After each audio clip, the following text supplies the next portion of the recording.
BBA TV সংবাদে। সাথে আছি আমি সাথী বিশ্বাস অজান্তা। প্রথমেই জানিয়ে দিচ্ছি নিটল ইন্স্যুরেন্স সংবাদ শিরোনাম। এনবিআর ভেঙে 2 ভাগ, অধ্যাদেশ জারি। প্রধান উপদেষ্টার চট্টগ্রাম সফর, বন্দর সেতু ও সমাবর্তনে ব্যস্ত সূচি। পুঁজিবাজার 17 ও 24 মে শনিবার খোলা। শুনছিলেন সংবাদ শিরোনাম, এবারে বিস্তারিত।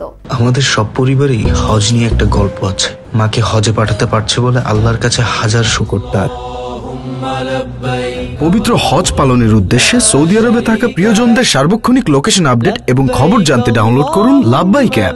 লাব্বাইক অ্যাপে হজ যাত্রীরা আরও পাবেন ফ্লাইট ও হোটেল আপডেট, হজের প্রতিটি ধাপের নির্দেশনা, জরুরি সহায়তা নম্বর, 24/7 ভার্চুয়াল হেলথ সাপোর্ট এবং কোরআন গাইড। লাব্বাইক, হজের ডিজিটাল সহযাত্রী।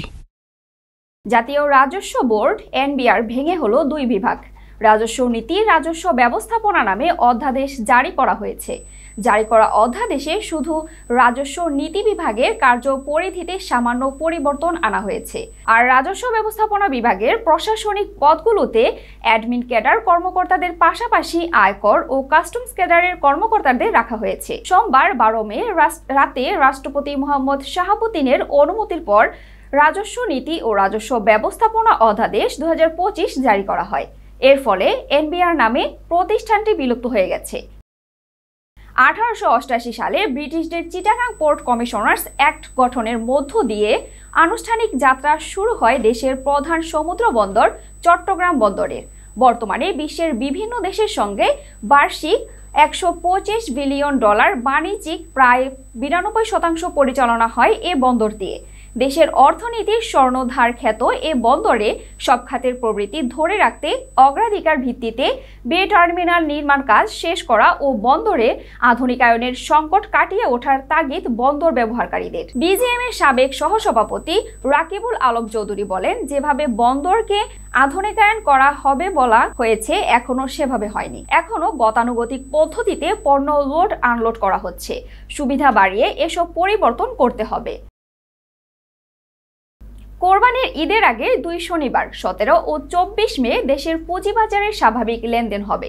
পাশাপাশি সরকারি ছুটির সঙ্গে মিল রেখে ঈদে টানা 10 দিন পুঁজিবাজার বন্ধ থাকার ঘোষণা দিয়েছে ঢাকা স্টক এক্সচেঞ্জ।